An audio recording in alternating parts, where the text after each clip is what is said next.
जय श्री हरि। आप सभी को धनतेरस की हार्दिक शुभकामनाएं। आपका अभिनंदन है आपके अपने चैनल कहानी सुनो में। आज हम धनतेरस की एक पौराणिक कथा सुनेंगे कि जब किसान के घर ठहर गई थी माँ जगतजननी लक्ष्मी। कार्तिक कृष्ण पक्ष की त्रयोदशी तिथि के दिन धनतेरस का पर्व पूरी श्रद्धा और विश्वास के साथ मनाया जाता है। धनवंतरी के अलावा इस दिन देवी लक्ष्मी और धन के देवता कुबेर की भी पूजा की जाती है। इस दिन को मनाने के पीछे धनवंतरी के जन्म लेने की कथा के अलावा इसके बारे में एक दूसरी पौराणिक कथा भी प्रचलित है। चलिए आइए उसको श्रवण करते हैं।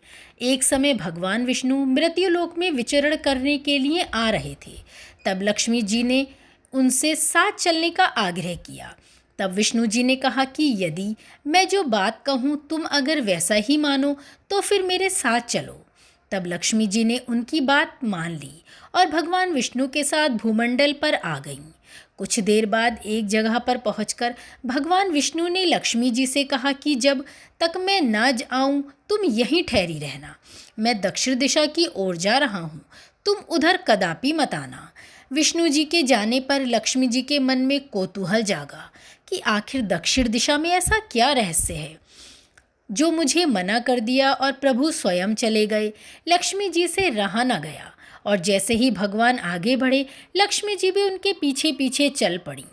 कुछ ही आगे जाने पर उन्हें सरसों का एक खेत दिखाई दिया जिसमें खूब फूल लगे थे।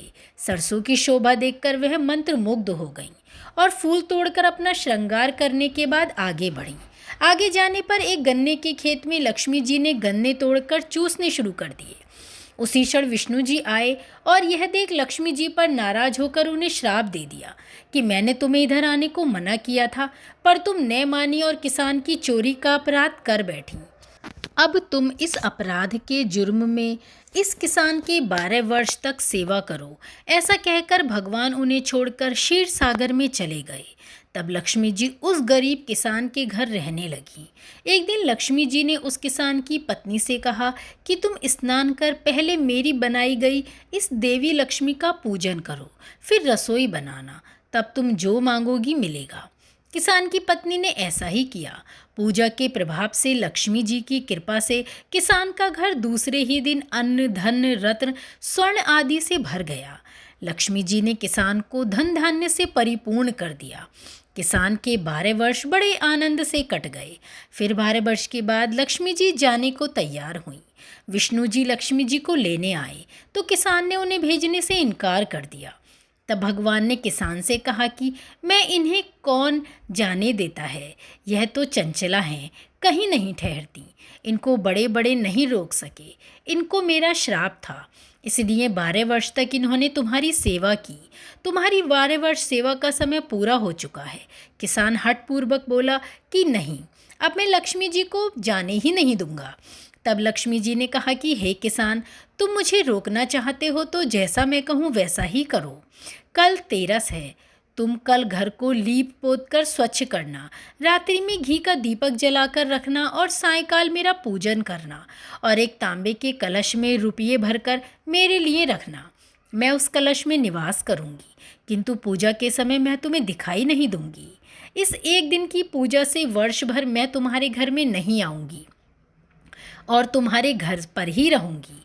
यह कहकर वह दीपकों के प्रकाश के साथ 10 दिशाओं में फैल गईं। अगले दिन किसान ने लक्ष्मी जी के कथन अनुसार पूजन किया। उसका घर धन धान्य से पूर्ण हो गया।